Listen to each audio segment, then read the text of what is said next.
You don't have a consistency problem. You have a self-trust problem. Every promise you break teaches you not to believe your own words. Today, I'll show you how to rebuild that trust and finally follow through. Because if you're anything like I was, you've probably said, Monday, I'm going all in. I'm going to post consistently. I'm finally going to build the thing I keep talking about. And in that moment, you mean it. When Monday comes, you feel tired. You start overthinking. You miss one day, then another.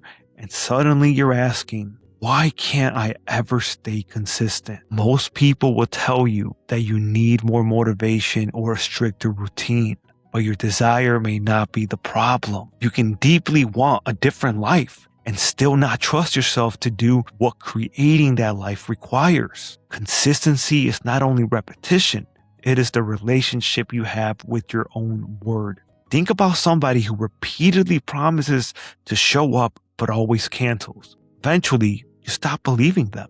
We can create the same relationship with ourselves. I remember buying a program because I believed it could change my business. I promised myself I would complete it, apply it, and finally create momentum. Then 6 months passed and I had barely touched it. It wasn't because the dream stopped mattering. I feared getting it wrong. I feared fully trying and still failing. And if I'm honest, I even feared the responsibility that would come if it worked. So I kept saying tomorrow, but every tomorrow became another broken promise. Eventually, the damage wasn't only that I had not finished the program.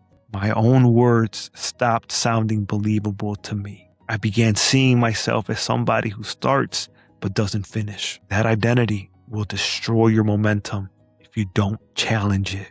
What began changing me wasn't another dramatic declaration. It was taking one small action, keeping my word, and giving myself new evidence. Whenever you make a commitment, one part of you sees the business, the healthier body, the meaningful work, or the message you feel called to share. But another part tries to protect you from discomfort. It remembers failure and judgment, and it knows success could bring greater visibility and responsibility. That is why the most useful question may not be, why am I so lazy? Instead, ask, what am I afraid will happen if I actually follow through? Are you afraid you'll try your hardest and discover you're not good enough? Are you afraid people will judge you once you become visible? Or are you afraid success will demand a version of you that you're not sure you can become? You cannot fix those fears with a prettier calendar.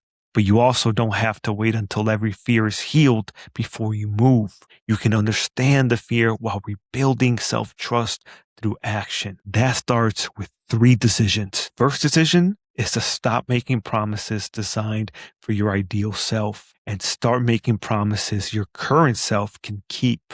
Big declarations allow us to feel transformed before we have done any transforming. For example, I'm posting every day. I'm waking up at 5 a.m. I'm finishing everything this weekend.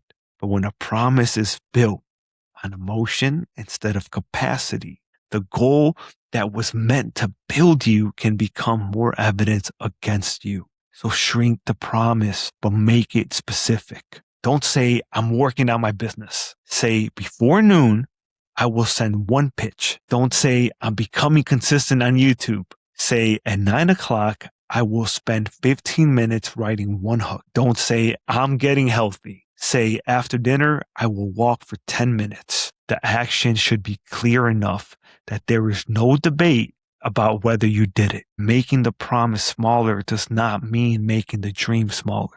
It means building the capacity to carry that dream. A small promise kept will rebuild more belief than a massive promise broken. Second decision is to stop requiring the right feeling before you keep your word. When the moment arrives, your mind will negotiate. I'm too tired.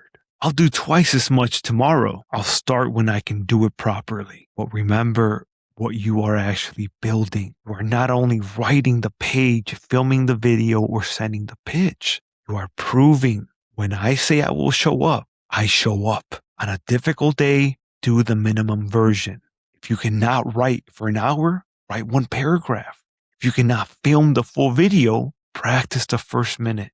Do your best work on your worst days. If you cannot complete the workout, move for 10 minutes. This doesn't mean ignoring what your body needs. If you genuinely need rest, choose it intentionally and decide exactly when you are returning. There is a difference between taking care of yourself and quietly abandoning yourself. Self-trust grows when keeping your word is inconvenient, because that is when your actions become stronger than your mood. Decision 3. The third decision is to repair the relationship quickly when you miss, because you will miss sometimes. Perfect consistency is not the goal. The goal is to stop allowing one imperfect day to become a new identity. The old pattern is missing one day, shaming yourself, deciding you failed again, and disappearing for the rest of the week. The new pattern is different. Notice what happened without creating unnecessary drama. Ask whether the promise was unrealistic or whether fear took over. Then return at the next available opportunity. Tell yourself, I did not keep my word yesterday, but I will keep this promise today. Beating yourself up does not rebuild trust. Making another giant promise does not rebuild trust. Repair requires a new action. That is real consistency. Not never falling off, but becoming somebody who knows how to come back. Here's what I want you to do for the next 7 days. Choose one promise connected to the life you want. Make it small enough to complete in 10 or 15 minutes, even on a difficult day. Attach it to a clear time or something you already do. Then keep a visible record every time you follow through. One promise, 7 days. Do not add 5 more habits because you feel excited on day 3. You are not trying to prove how much you can do. You are teaching yourself that your word means something again. If you miss, return the next day. Learn from it, adjust if necessary, and keep going without turning the mistake into a story about who you are. 7 days may not transform your entire life, but it can begin transforming your relationship with yourself. And once your voice sounds believable again, bigger actions become possible. You do not become consistent by waiting until you feel like a disciplined person. You become consistent by collecting proof that you can count on yourself. Do it tired. Do it scared. Do the smallest honest version. That is all you can do today. Just do not keep abandoning yourself. Dream you feel called to pursue will require courage, responsibility, and movement before you have all the belief you want. And every promise you keep makes you more capable of carrying what you asked for. If you're tired of making promises to yourself and watching fear pull you out of action, Courage Unleashed will help you uncover the pattern underneath that hesitation, move through the fear, and become someone who follows through on the dream you keep saying matters. Right now, it's more than 50% off. The link is below. Then watch The Truth About Self-Sabotage No One Talks About. It will show you how fear of failure and even fear of responsibility can quietly make you stop yourself right when you're ready to grow. It's on the end screen now. And no matter what, bro, do not give up on yourself.